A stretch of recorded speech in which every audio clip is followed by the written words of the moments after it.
Parents of tweens, if you're familiar with far-off drop-offs... Dad, stop, right here. Or get DMs about what's for dinner, you may be experiencing tween milestones. For your son or daughter, these can start at age 9. HPV vaccination, a type of cancer prevention against certain HPV-related cancers, can start then too. For most, HPV clears on its own. But for those who don't clear the virus, it can cause certain cancers later in life. Embrace this phase. Help protect them in the next. Ask their doctor today about HPV vaccination. Brought to you by Merck. Choice Hotels get you more for your money so you can maximize any road trip.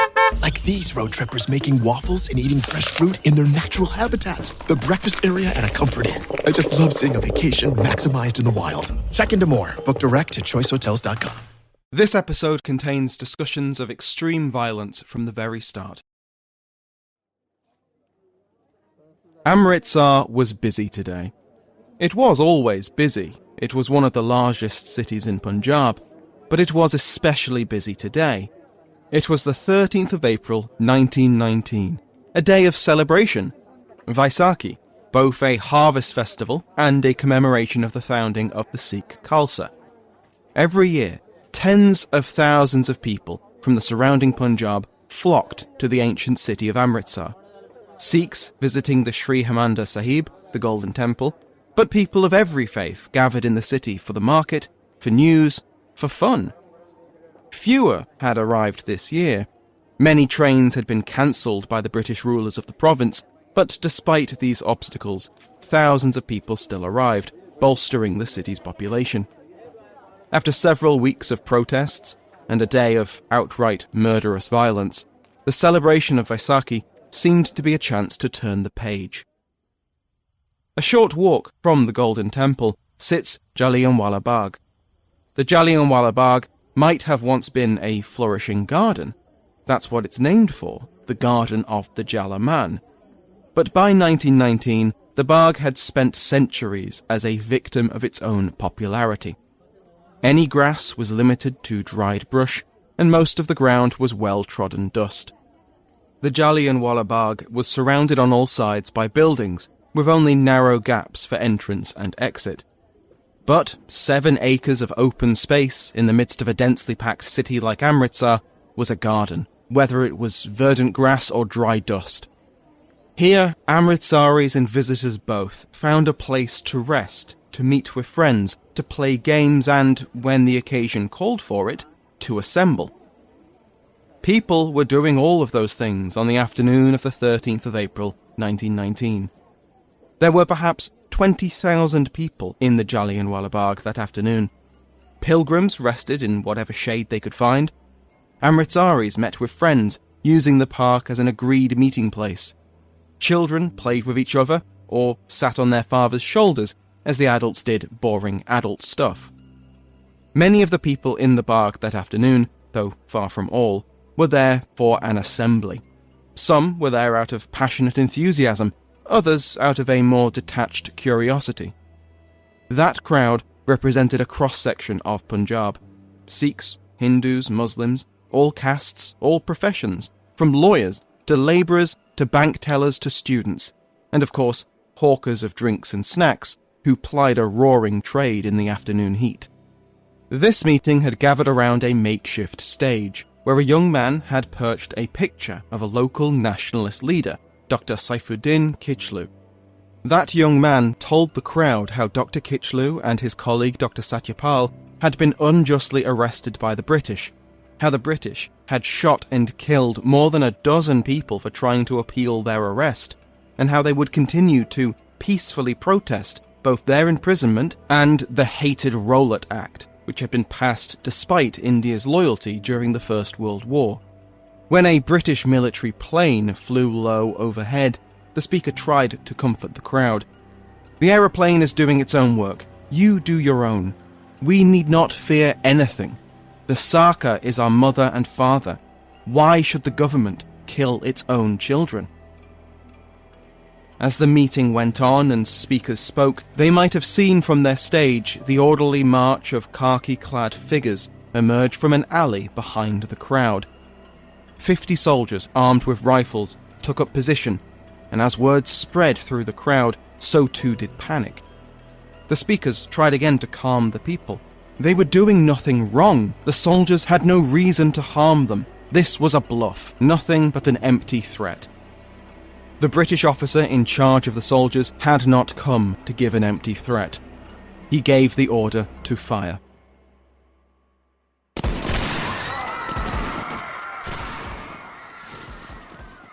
"10 minutes. For 10 minutes, the soldiers fired their weapons into the tightly packed crowd. When their rifles ran dry, they were told to reload and keep firing. 1,650 high-caliber rounds were fired over those 10 minutes. The first shots, before the crowd had turned to run, had been at effectively point-blank range. A single human body barely slowed them down, and each shot could wound or kill several people. The bodies piled up as thousands of people rushed to try and escape, and the bullets just kept flying. When the officer finally ordered a halt, the soldiers made an orderly retreat back the way they had come, leaving the dead and the dying in the dust and blood. Winds of Change, Season 1, Episode 8, Blood and Dust, Amritsar, 1919.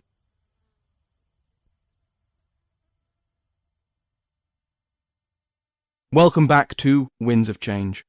Last time, we covered India's efforts during the First World War, how most nationalists backed the imperial war effort in the hope of reform, but also how some radicals sought to spark a second Indian mutiny. Their efforts failed, but their attempt inspired the Defence of India Act. This act gave the government of India broad powers to arrest and detain Indian subjects without trial. This was presented as a necessity of wartime, and the Defence of India Act provided its own expiration, 6 months after an armistice. But there were many within the government who feared what would happen when the act expired, and so they began to prepare. The armistice with Germany took effect at the 11th hour of the 11th day of the 11th month of 1918.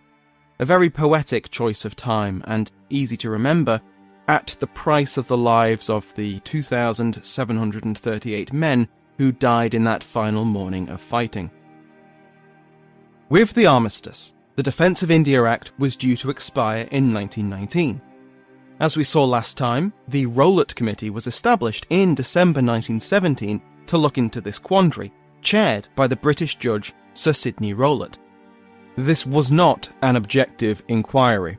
It had been set up because the powers that be believed that new legislation was necessary, so its job was to find evidence to support that belief.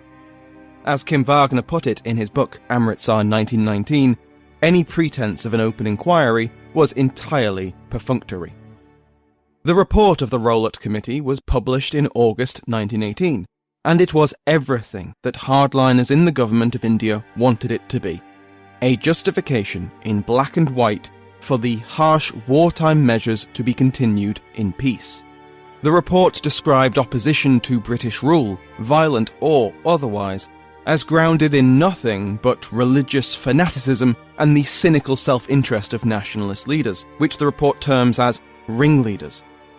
According to the report, Spanish flu was not the only epidemic plaguing India. Nationalism was described in terms of disease, a contagion spread by seditious speakers and incubated in nationalist institutions. It was a poison, a virus, a cancer. What do you do with a virus? You contain it. What do you do with cancer? You cut it out. This was the only way to preserve the rest of the body politic.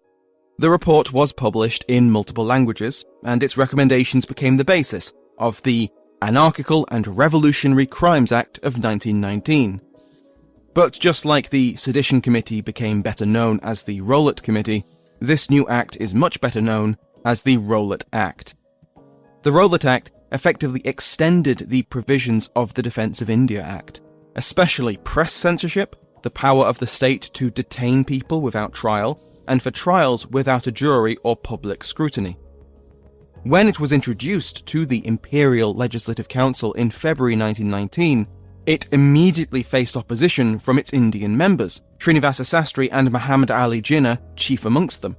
Sastry told the council that the Act would, quote, hurt the good as well as the bad, and there will be such a lowering of public spirit, there will be such a lowering of the political tone in the country, that all your talk of responsible government will be mere mockery.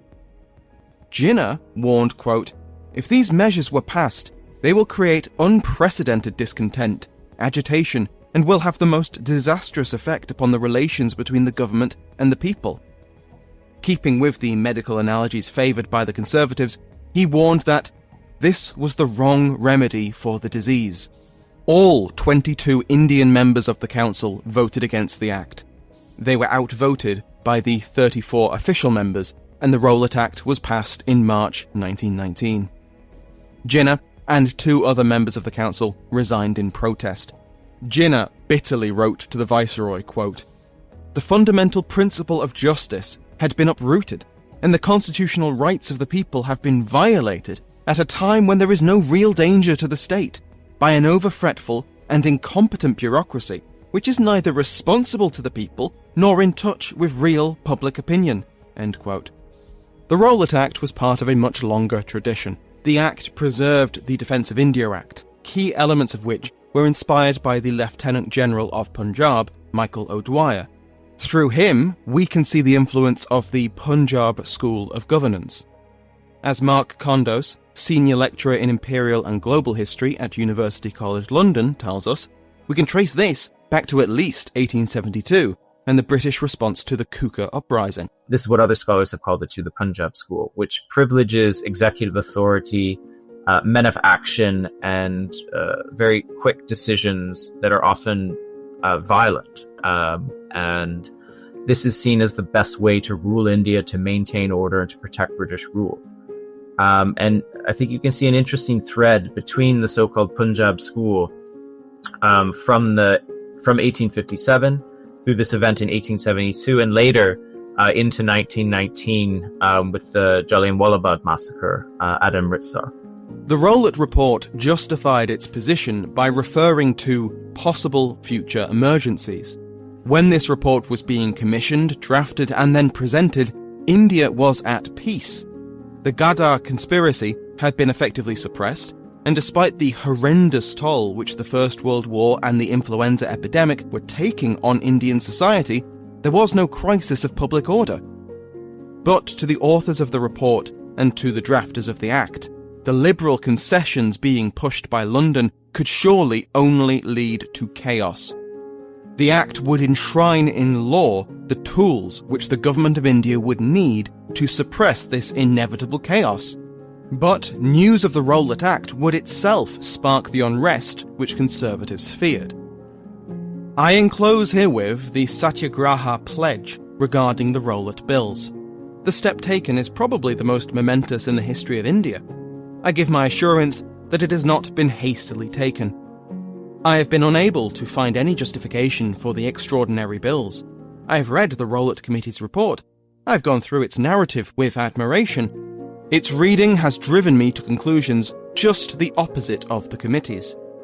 I should conclude from the report that secret violence is confined to isolated and very small parts of India and to a microscopic body of people. The existence of such men is truly a danger to society, but the passing of the bills designed to affect the whole of India and its people arms the government with powers out of all proportion to the situation sought to be dealt with. Those are the words of a somewhat well-known Gujarati lawyer named Mohandas Karamchand Gandhi. And that's not me being coy. Gandhi's star was rising. He was well-known, but he was far from the leading light of the nationalist movement. The reaction to the Rowlatt Act, the Black Act as it came to be known, pushed that star higher. And the reaction to the reaction sent it skyrocketing. Besides the contents of the Act, which were bad enough, what really appalled and united Indian nationalists, constitutionalists and extremists both, was the way the Act had been passed. The government of India had pushed the Act through, with only a cursory glance at criticism towards it. Any and all constitutional concessions which the moderates had won over the decades proved to be powerless in the face of a determined colonial government. The fact that all the Indian members of the council opposed it, and it hadn't made the smallest difference, made a mockery of the constitutional path. Gandhi, amongst others, saw mass mobilization as not just the best way forward, but the only way forward. Basically, Indian discontent with the lack of progress in terms of self-rule after the First World War leads to various nationalist protests across the country. A powerful tool in Gandhi's arsenal of resistance was the hartal. Part general strike, part spiritual fast, it could be incredibly effective at bringing ordinary business, private and government, to a screeching halt. When the Rowlatt Act passed, Gandhi called for a hartal across the whole of India. He intended for this to take place on the 6th of April, but in Amritsar and some other cities, nationalists brought it forward a week by mistake. In Amritsar, the Rowlatt Satyagraha Sabha was led by two men, Dr. Saifuddin Kichlu and Dr. Satyapal. On the 30th of April, much of the city ground to a halt. Shops closed for the day, and in the afternoon, tens of thousands of people gathered at the Jallianwala Bagh. The meeting was relaxed. The Deputy Inspector of Police was sat by the stage, openly taking notes of the proceedings, and all of the speeches stuck to the same tone. The Rowlatt Act was a disgrace and should be repealed, but their protests had to be peaceful, that all religions had to work together, and to keep the Gandhian principles of passive resistance. Throughout, the speakers appealed to King George V, the Emperor of India. He was the highest authority in the land, of course, and surely he didn't condone the injustice of the Rowlatt Act. The hartal in Amritsar went off without a hitch, but when a similar hartal was carried out in Delhi, tensions spiked and fighting broke out, stones were thrown by protesters, and British troops opened fire, killing 8 people. In a quirk of fate, visiting Delhi at the same time was Brigadier General Reginald Dyer, who left the capital with the firm impression that India was on the brink of rebellion.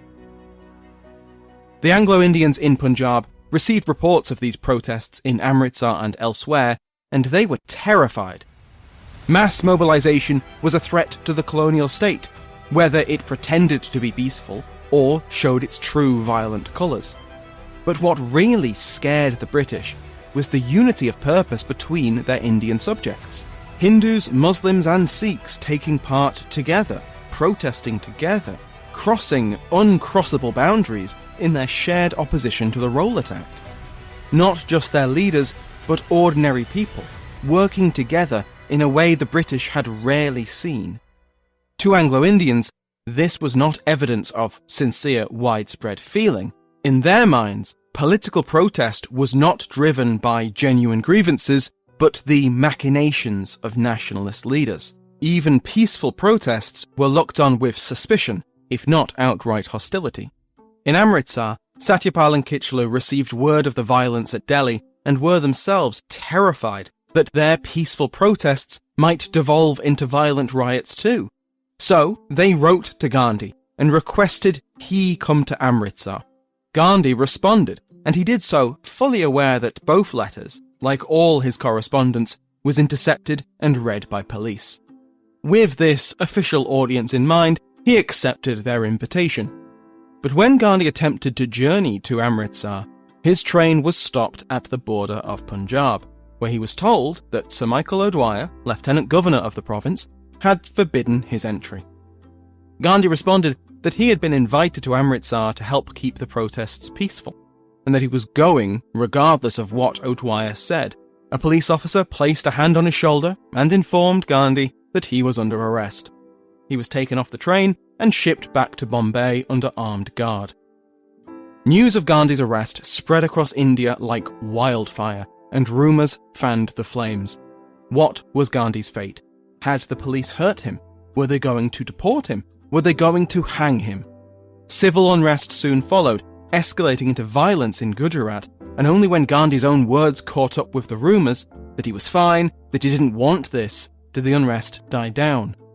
But in Punjab, the British cracked down on what they believed was a growing rebellion. British authorities in Punjab believe that they can curb unrest by arresting what they perceive as the ringleaders of protests. That's Professor Kim Wagner, Professor of Global and Imperial History at Queen Mary University of London and the author of Amritsar 1919. After preventing Gandhi's arrival in Amritsar, O'Dwyer then gave the order for the two ringleaders, as he called them, to be arrested. Satyapal and Kitchlew were invited to the house of Amritsar's Deputy Commissioner, Miles Irving, on the morning of the 10th of April. Then, the two men were handed copies of the Defence of India Act, the Rowlatt Act wasn't yet in force, and told that they were to be deported from Amritsar. They were bundled into a motorcar and sped out of the city, with soldiers dressed for hunting to alleviate suspicion. Kitchlew and Satyapal's colleagues were kept at the house for half an hour to give the car time to escape the city, before being sent away with letters from the two detained men. But O'Dwyer's belief that removing the leadership of Kitchlew and Satyapal would end the unrest was utterly wrong.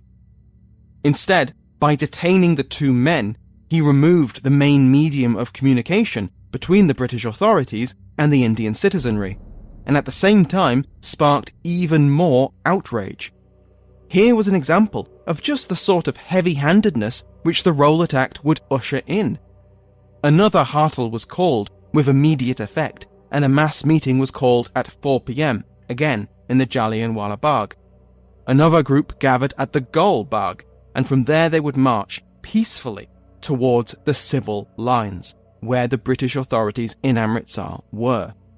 They would march to their ruler, Deputy Commissioner Irving, and present a faryad, a petition, for the release of Kitchlew and Satyapal. They walked bareheaded and barefooted, supplicants towards legal authority, and they were following long-standing tradition. This was a peaceful march, a well-understood method of showing displeasure. Well understood, that is, by Indians. This was not what the British saw. The shadow of the mutiny loomed over all civil disturbance, so as the marchers reached the bridge connecting the old city to the civil lines, the British officers on duty saw a mob, flouting the law and threatening European lives and property. The soldiers were ordered by Irving to prevent the mob from crossing. The petitioners saw the British trying to stop them from expressing their traditional right to appeal to their rulers. People began beating their chests, a public display of mourning.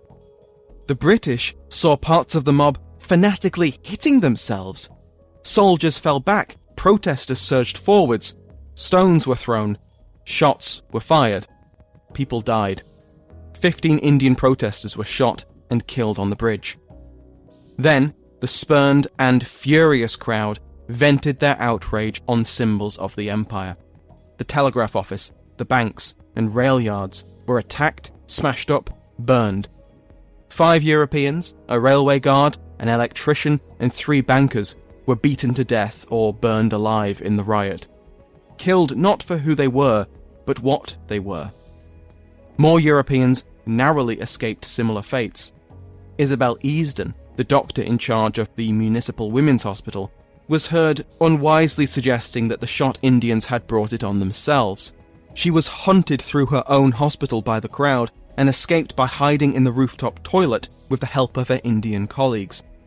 But it was a missionary woman, Frances Sherwood, whose close call became a lightning rod for British fears. She was forced off her bicycle, trapped in an alley, and beaten with a stick and shoes, and her hair was pulled out of her head. She was left, bleeding from her scalp, as her attackers triumphantly called out that the Mem Sahib was dead. But Sherwood survived the attack. Kim Wagner suggests that, as brutal as it was, by laying hands on a European woman, her attackers were already committing such a grave transgression that beating and humiliating her satisfied them, without needing to go further by mutilating or burning her body.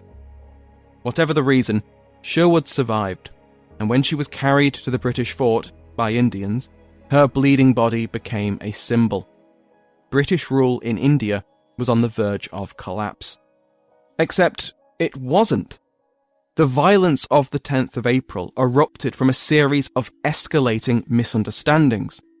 The British, steeped in a cultural memory of 1857, saw in the Fayard March a second mutiny, and they panicked. The authorities shut down, refusing to negotiate or do anything to defuse the situation, which only escalated events. To quote from Wagner, "Just as the British misread the nature of the protests, so too did the population of Amritsar fail to grasp the extent to which their mass protests sent the authorities into paroxysms of panic.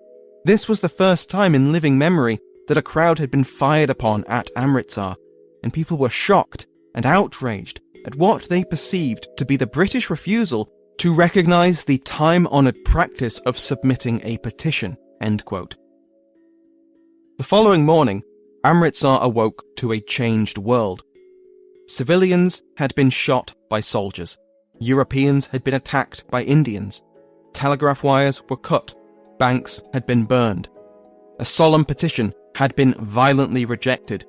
British rule in Amritsar had temporarily collapsed. On the 10th of April 1919, the British pretty much lose control of large parts of Amritsar. And this very much triggers the kind of paranoia that harks back to 1857. And it's quite clear that for some there is a complete exaggerated sense of the threat. One of the officials in Amritsar is recorded as stating, for all extent and purposes, we could have been the only white people left alive in India, which is a really absurd thing to think in 1919, considering the fact that these are widespread riots, but that's all they are. Grit is in you. It's in your passion, your perseverance. It's in every challenge you face and overcome. Grit is in you. It's never in Rockin' Protein. Never settle. With EA Sports College Football 26, you can rise from high school recruit to Heisman legend or cement your legacy as a coach by leading your program to glory. Pre-order the deluxe edition of the game today as part of the MVP bundle at go.ea.com/MVP-bundle to start playing 3 days early and more. EA Sports College Football 26 is rated E for everyone. Includes in-game purchases, including random items. On the evening of the 11th, after a day where all of Punjab had struggled to come to terms with the events of the 10th, a man arrived at Amritsar train station, determined to return the city to British control, Brigadier General Reginald E.H. Dyer. Dyer was the quintessential colonial soldier. Born in India, educated in Cork in Ireland and Sandhurst in England, and a veteran of several wars, including the First World War. Stationed at nearby Jalandhar, Dyer had been receiving worrying reports ever since his return from Delhi, ever since the demonstrations against the Rowlatt Bill had begun. Despite his later claims that he had been ordered to Amritsar, Dyer had come to the city on his own initiative, driven by the belief that British rule and British lives were under dire threat. He had only an incomplete picture of the previous day's events. The telegraph lines had not been repaired. Reports from panicking officers and civilians did nothing to calm his fears. Before he arrived in the city, he was already assuming the worst, a second mutiny. And as he passed the smoking ruins of banks, met the grieving families of murdered Britishers, and spoke with Irving and other authorities, he found nothing that disproved his belief. At midnight on the 12th of April, Irving signed over his authority to Dyer. As far as Dyer was concerned, from here on, Amritsar was under martial law. Except, as Wagner has pointed out, it wasn't. Martial law was its own thing, which had to be formally invoked. It required police actions to issue warnings before opening fire, and insisted on the use of the minimum force necessary to suppress unrest. In the panic surrounding these events, Dyer was now operating in a legal grey area. Irving was criticised for this, and later argued, quote, "We were threatened with the greatest calamity since the mutiny. I did not at the time get out my law books and look at the precedents of the High Court." Dyer himself put it more bluntly. "I thought I was fairly just in any action that I took, and I thought I was right." The day after his arrival, the 12th of April, Dyer entered the city in force. Leading a detachment of 125 British troops, 310 Indian troops and backed by 2 armoured cars, Dyer deployed his soldiers to disperse a large group of people. This was not a protest. This was a crowd of mourners returning from the funerals of the shot petitioners. And though they broke up, they did do so with an understandable hostility towards the British, glowering at the soldiers and spitting at their feet. The rest of the city was similarly unwelcoming, as Dyer dispatched men to arrest the ringleaders of the riot. What ringleaders of the riot, you might ask? Here again, we see the gulf in understanding between the British and their Indian subjects.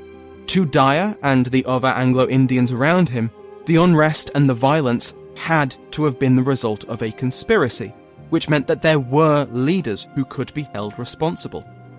The fact that the riot had not been planned did not fit with this world view, and the Chief Inspector of Police, Ashraf Khan, could only offer up a list of nationalist leaders as well as people recognised from the crowd. This would have to do, and so soldiers broke down doors all over Amritsar, searching for these ringleaders. The lack of evidence was no impediment.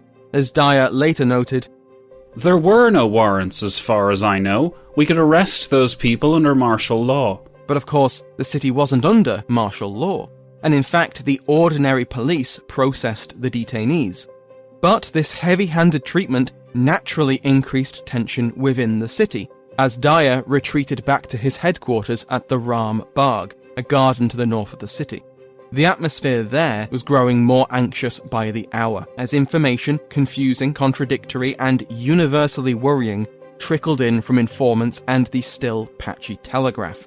Rumours that a rebellion was brewing within Amritsar, that Indian sepoys were being bribed to join the cause, that a peasant uprising was forming outside of the city. None of this was true, but it was made real by the rumour mill.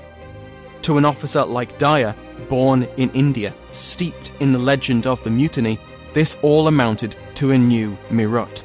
"I thought they were going to isolate me and my forces. Everything pointed to the fact that there was a widespread movement and that it was not confined to Amritsar alone." The mindset of this Punjab school of governance was that strong action was needed to quell rebellion. Exemplary force was necessary. An example must be made, especially when others had already failed to act. He's the third officer in a matter of a day or two who's been called in to suppress the unrest, and the previous commanders had failed in doing so. So there is the implicit expectation that Dyer is going to take a strong hand and reassert colonial authority, and that's indeed what he does. The evening after his first excursion into the city, Dyer dictated a straightforward proclamation, which was then translated into Urdu and Punjabi. "The inhabitants of Amritsar are hereby warned that if they will cause damage to any property or will commit any acts of violence in the environs of Amritsar, it will be taken for granted that such acts are due to the incitement in Amritsar city, and offenders will be punished according to military law. All meetings and gatherings are hereby prohibited and will be dispersed at once under military law." That night, the military cut off electricity and water into Amritsar. Irving later recorded how the British now believed that they were effectively at war with the city, and this act of collective punishment would apply pressure. But inside the city, at the Hindu Sabha school, a gathering was already being planned. The remaining Satyagraha volunteers who had not been arrested met to discuss what they were going to do. Hans Raj, a young volunteer who had worked closely with Kitchlew and Satyapal, came into de facto leadership of this meeting. They had a telegram from Kitchlew saying that he and Satyapal were all right, but they couldn't be sure that it wasn't a government hoax. Regardless, it was decided that they would continue to resist the government until the 2 men were released, and they began organising a hartal for the next day, and a gathering at Jallianwala Bagh. On the morning of the 13th of April 1919, a procession marched into the city of Amritsar to the beat of a drum. This was a display of authority. Both the civilian and military officials, British and Indian, were being presented to the people of the city. At the front rode the police chief inspector Ashraf Khan and his sub-inspector Obadullah. The revenue official Malik Fatah Khan sat in a bamboo cart, and Deputy Commissioner Miles Irving and Brigadier General Reginald Dyer sat in an open-topped car. The procession was completed by a large detachment of soldiers and 2 armoured cars. The procession moved through the city, stopping at key locations where Malik Fatah Khan would stand and issue 2 proclamations. The first was Dyer's concise decree forbidding gatherings. The second was more wordy, but essentially carried 3 points. No one was allowed to leave Amritsar without permission. An 8 p.m. curfew was now in place. Anyone who broke it, liable to be shot. Any processions or gatherings of more than 4 men would be broken up by force. The revenue officer made these proclamations twice, once in Urdu and then again in Punjabi, and then they moved on to the next staged stop. This went on for 3 hours, and made a total of 19 stops, which seems like a lot. But Amritsar was a big city. The procession stayed to the west of the city. It went nowhere near the Golden Temple or the Jallianwala Bagh. But Dyer later stated that the procession was such a strong show of force that word would spread quickly. To quote again from Wagner, as far as he was concerned, the message was clear and unequivocal, and the residents of Amritsar had been properly warned. Often the reaction to this procession was not the one Dyer expected. Many young men and boys just jeered at the orders. Word was already spreading about a meeting at the Jallianwala Bagh, and at one point the sub-inspector Obadullah warned a group who boasted that they would ignore the ban on gatherings. Their response was defiant. "Let us be fired on." Dyer himself admitted that, "I could see that they were laughing, that they were not behaving very well. I was told that they were saying, 'This is all bluff, he won't fire, not to be afraid,' and words to that effect." The 13th of April marked the anniversary of the creation of the Khalsa, the Sikh community, and it was celebrated by the Vaisakhi festival. Thousands of people would come to Amritsar for the event, and despite British travel restrictions, thousands still did. Dyer's procession, as grand as it was just drowned out by people. For every person who heard the proclamations clearly and understood them, there was someone who had only heard part of one of the 2, or mixed them up, or heard something different, or some detail was lost in translation. And for everyone who heard part of the proclamation or a bastardized repeat of it from someone else, hundreds and thousands of people did not. After more than 3 hours marching in the baking heat, Dyer ordered the procession to return to the Ram Bagh after only covering part of the city. It was at this point that he seems to have first learned about the planned gathering at Jallianwala Bagh. So to Dyer, it appeared to be a direct response, a direct challenge to the ban he had just proclaimed. Of course, as we know, it was nothing of the sort and had been organised the night before. But to Dyer, it appeared that not only was Amritsar not cowed by his procession, it was actively mocking him. The British had abandoned Amritsar since the 10th of April, effectively surrendering the city through their own anxiety, and so their proclamation was limited to where the procession had stopped, and these were not the organic congregation points best suited for spreading information.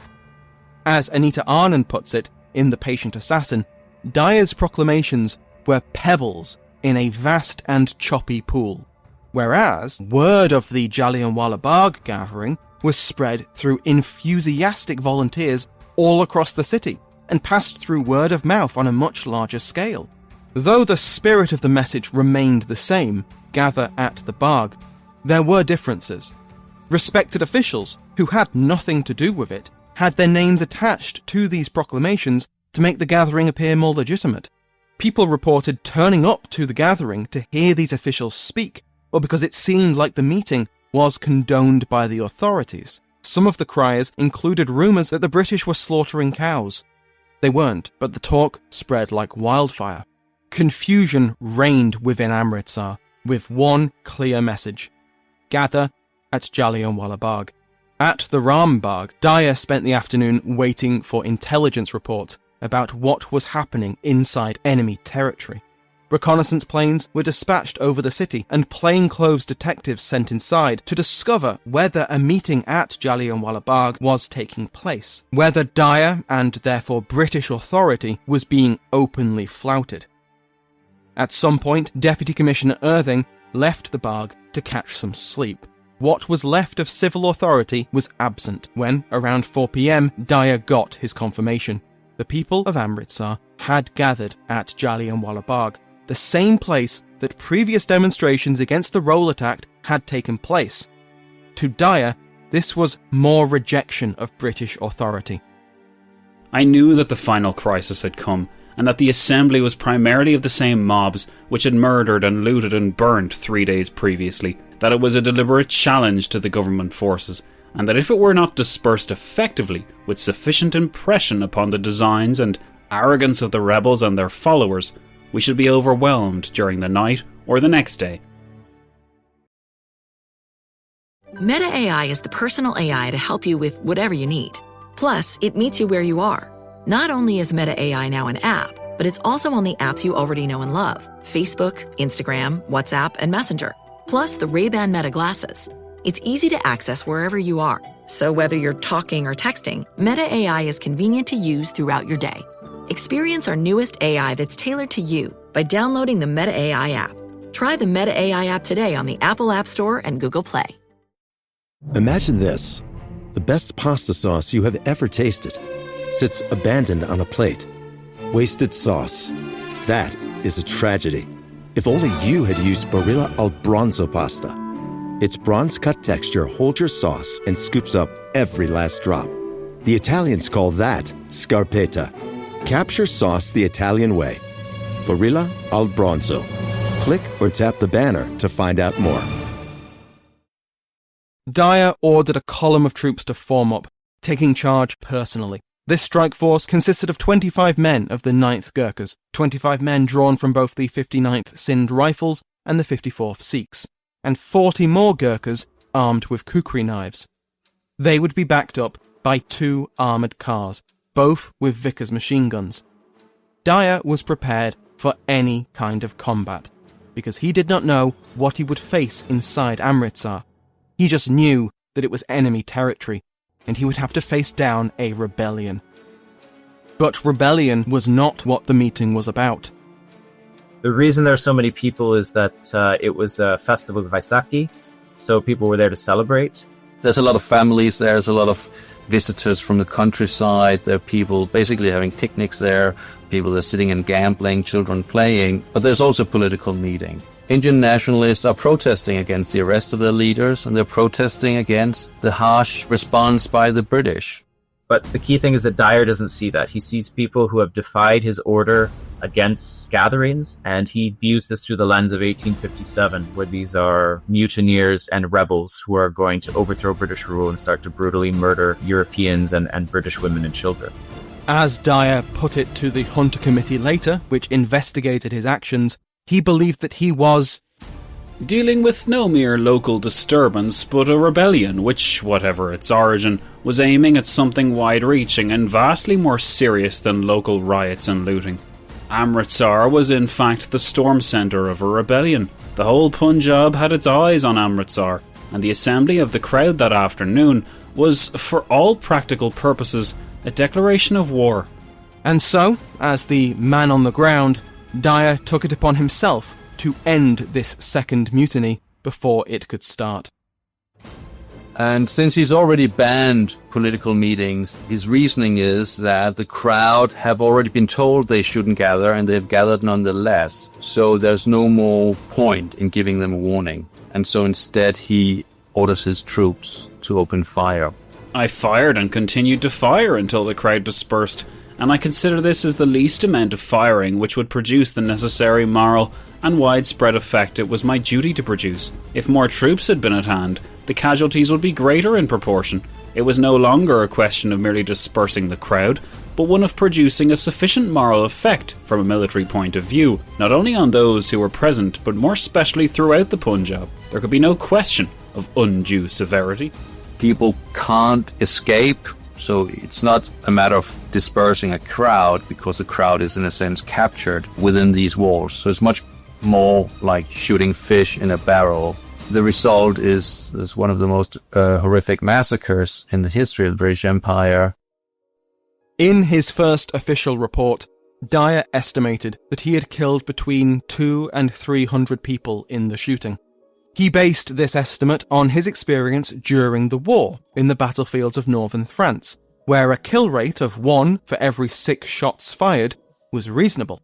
He doesn't seem to have considered the vast difference in circumstances between firing over the distances of no man's land at distant individuals and shooting into a densely packed crowd of people at point-blank range. Dyer would later claim that he did nothing to prevent the wounded from receiving medical attention, but this was a lie. The British began arresting patients with gunshot wounds in European hospitals, so people naturally shied away from them. This left Indian hospitals, which had fewer supplies and worse equipment, and they were overwhelmed, and then the curfew came into effect, and police sent everyone home. Victims who would have lived if given basic medical care instead bled out overnight. Dyer's original estimate of 200 to 300 soon became the official death toll, even as the dead piled up. The British head of the Khalsa College wrote that he believed more than 1,000 people had been killed. O'Dwyer's personal secretary was told that the death toll was between 800 and 1,800. But Dyer, Irving and O'Dwyer kept to the initial death toll estimate. It might not have been an official cover-up, but they were not passing along these new estimates to Delhi or London, nor were they making any inquiries into the death toll themselves. The exact number of casualties will never be known. The British, they acknowledged 379 killed. My research has suggested it's somewhere between 500 and 600 killed and probably 3 times as many wounded. After the explosive violence at Jallianwala Bagh, the British grip over the city tightened and other punishments were ordered.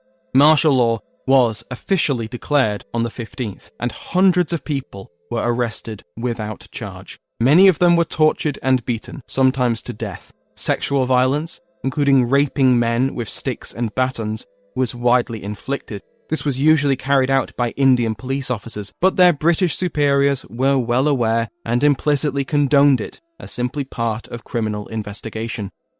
The Provost Marshal, Major Shirley, blamed their victims. If they had done their duty and given the police the information they needed, it wouldn't have been necessary to physically and sexually torture them. In addition to this horrendous violence, there also came more humiliating punishments. They were often still violent, but the intent was to publicly enforce British superiority. All Indians in Amritsar were ordered to salaam, to make a show of respect and deference to any European. Anyone who failed to do so was detained, taken to the Ram Bagh, and made to practice salaaming for hours.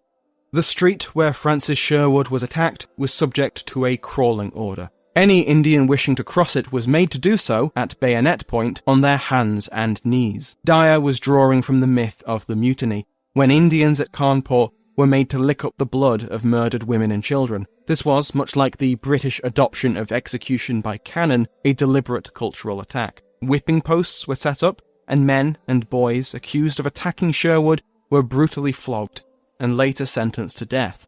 Some of them hadn't even been in Amritsar at the time. The sentences were commuted by the government, but 2 were still transported for life, and the rest received substantial prison time. The authorities scrambled to find evidence of the conspiracy which they knew had led to all this chaos. But of course there wasn't any. So, threats and torture were used to make the young Hans Raj, who had been on stage when the shooting began and narrowly escaped with his life, testify and implicate his friends and colleagues as part of this plot. Kitchlew and Satyapal were convicted and sentenced to transportation. But like almost all the convictions, the central government commuted them to less permanent, though still arduous, punishments. I asked Professor Wagner how the world reacted to the massacre. So at first nobody reacts because nobody knows about it. Martial law is declared and there's a complete media blackout. So it takes several months before what happened slowly begin to creep out. And it's actually not till November really that reports they reach Britain itself and the outside world. In the immediate aftermath, Gandhi called for a suspension of the Satyagraha, knowing that something had gone wrong, but putting his trust in an official inquiry, as did most other nationalist leaders.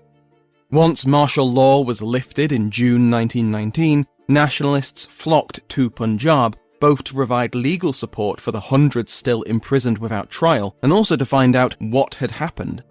What they discovered shocked them. The sheer scale of the killings, the excesses of martial law, the humiliating punishments which followed the massacre, they all corroborated the wildest rumours which had escaped the censors.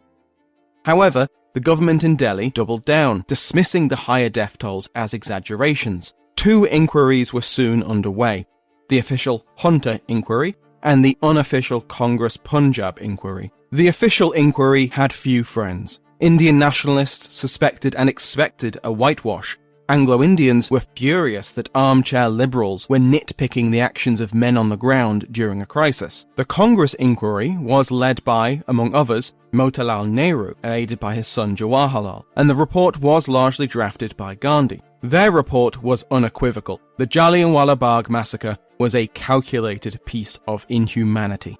The report caused a stir in India, but London could safely ignore it as long as the official inquiry was satisfactory. It was not. By the time the inquiry was complete, the panel was divided. The 4 white members published a majority report which blamed Dyer for acting beyond what was expected for a British officer. Dwyer and the other Punjab authorities were spared much criticism. The general became the sacrificial lamb. But the 3 Indian panel members published their own minority report, which took aim at the whole system which had produced Dyer. Both reports agreed that Dyer was to blame, but they disagreed on who was to blame for Dyer. Regardless, Dyer had to go, but Viceroy Chelmsford did not wish to antagonise the general's Anglo-Indian supporters, and so he was told to resign. When he returned to Britain, he was feted by Conservative voices, and a fund of £26,000 was raised to support his forced retirement. Was this a violent exception to the ordinary, lawful, benevolent rule of the British Empire, or an example of violence that was an ever-present essence of the colonial system? How much of the blame can be laid at Dyer's feet? How much at the feet of the system which created him?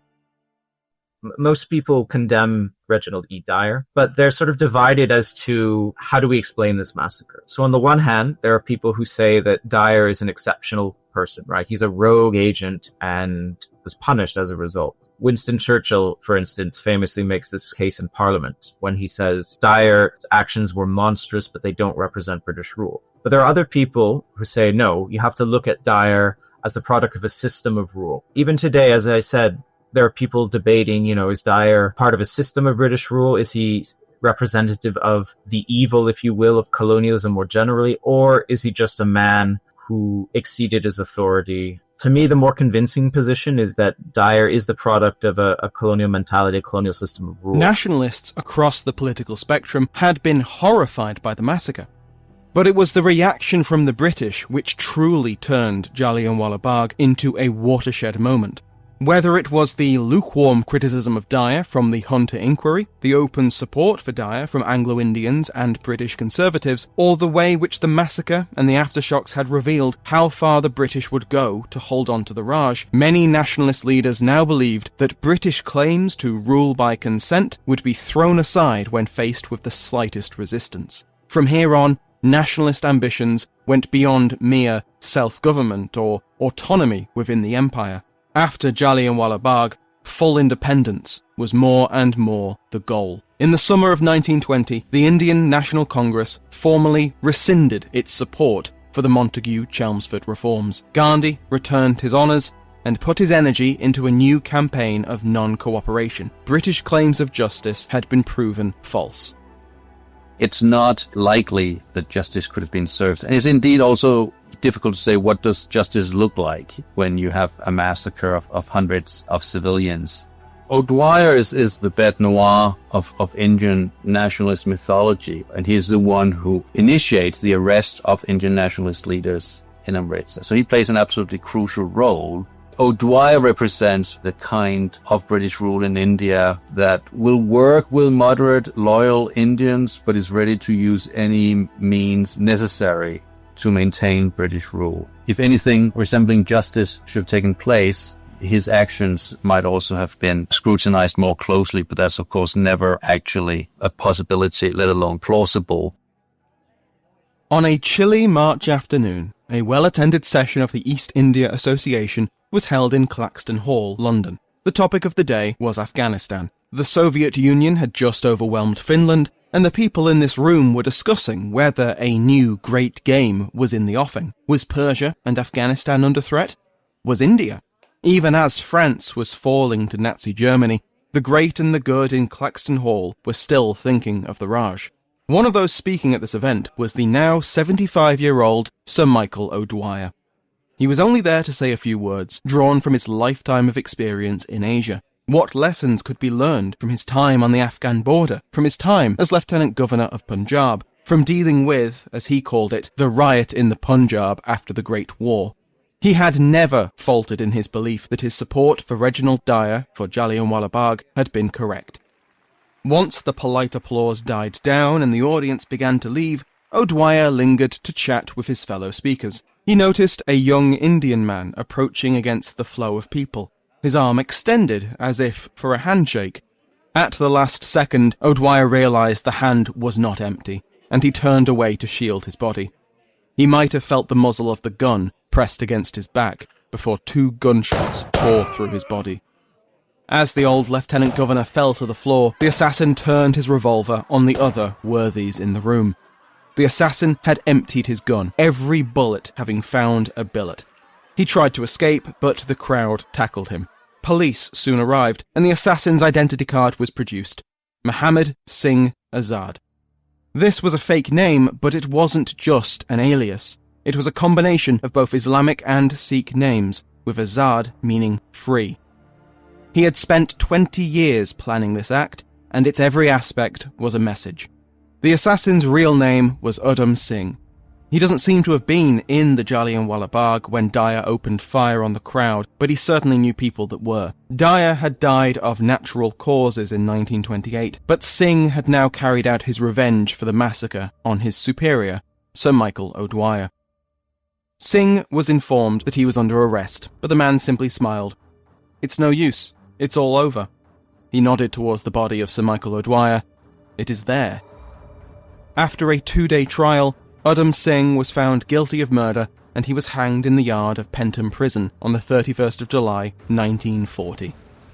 His motives, as well as his connections with the Ghadar Party, Nazi Germany, and the Soviet Union, were all suppressed. With the empire at war once again, the authorities hoped to paint this assassination in the most apolitical light possible, to paint Singh as a madman without a cause. Before his coffin was buried, they had failed. Singh was a martyr, the avenger of Amritsar, and 34 years later, his remains were returned to an independent India to be buried with all honours. Next time, we will follow India's representatives to the Paris Peace Conference and see how the Raj was to be rewarded for its loyalty during the war, how far short the Montagu-Chelmsford Reforms will fall, and how the nationalist movement transforms in the wake of Jallianwala Bagh. Word of mouth is the best way to help an independent podcast like this succeed. So if you've enjoyed this episode of Winds of Change, please share it with a friend or post about it on social media. If you want to support the show and avoid ads at the same time, and you're listening on Apple Podcasts, consider signing up for an Airwave History subscription. You can try it for free and listen not just to Winds of Change, but also Pax Britannica and other Airwave History podcasts. Thank you to our expert contributors, Kim Wagner and Mark Kondos. You can find the full details of their published work in the episode notes. Thank you to Zach Twomley, host of When Diplomacy Fails, for providing the voice of Reginald Dyer. Go and give When Diplomacy Fails a listen. All research, writing and production by me, Samuel Hume. Last but certainly not least, thank you for listening.